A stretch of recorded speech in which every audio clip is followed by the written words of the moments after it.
రోజు అవతారము సరస్వతీదేవి అవతారము. ఆ రోజు 8 గంటలకు నిర్వహించే పూజలు, మహన్యాసపూర్వక రుద్రాభిషేకము, సరస్వతి పూజ, సరస్వతి బీజాక్షరములు వ్రాయబడును.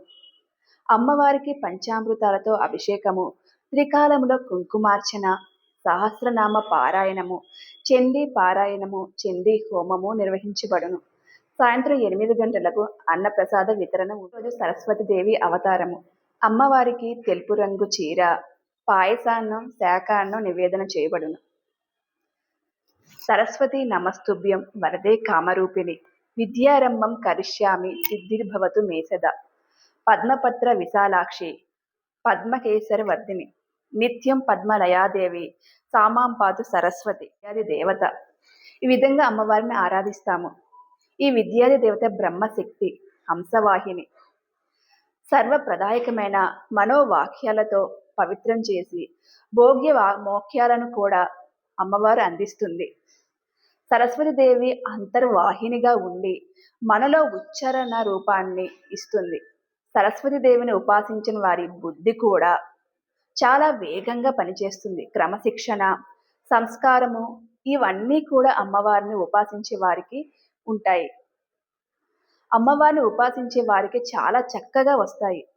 శుభమలే అంటే అమ్మవారిని ఉచ్చారణ చేసిన వారికి ఏ వాక్యం పలికినా కూడా నోటి నుండి వెలువడు వాక్యాలు శుభంగా వస్తాయి. వారిని మూల నక్షత్రం సరస్వతి అవతారంగా పూజిస్తాం మనం. అమ్మవారు సాత్విక అంశ, తెల్లటి వస్త్రంతో వీణతో మహాపద్మం మీద దర్శనమిస్తారు.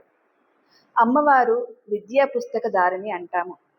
అమ్మవారు వీణ పుస్తకము అంటే అమ్మవారి వీణ పేరు విద్యకు ఉపయోగపడే పెన్నులు, పుస్తకాలు, పెన్సిళ్ళు పిల్లలతో దానం చేపిస్తే మంచిది.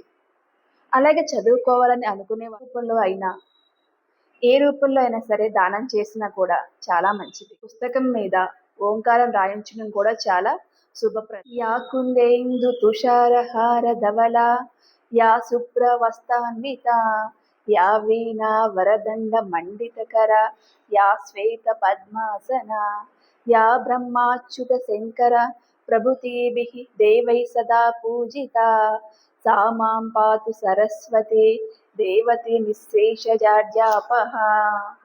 శ్లోకాన్ని పిల్లలకి నేర్పించారు. దీనిలో సరస్వతీదేవి యొక్క స్వరూపం ఆవిష్కరించారు. అమ్మవారు త్రిశక్తులలో ఒకరు కావడం వల్ల యుద్ధం కూడా చేస్తారు.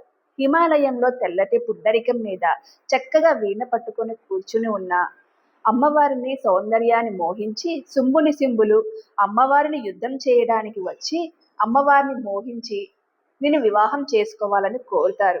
అప్పుడు సరస్వతీదేవి నుంచి దుర్గామాతగా అమ్మవారు మారి శుంభుని సింబులను వధించారు. అమ్మవారు అలా మళ్ళీ మారి మహాసరస్వతిగా రూపం దాల్చారు. సరస్వతి అనుగ్రహం మీ అందరికీ ఉండాలని కోరుకుంటూ నమస్కారం.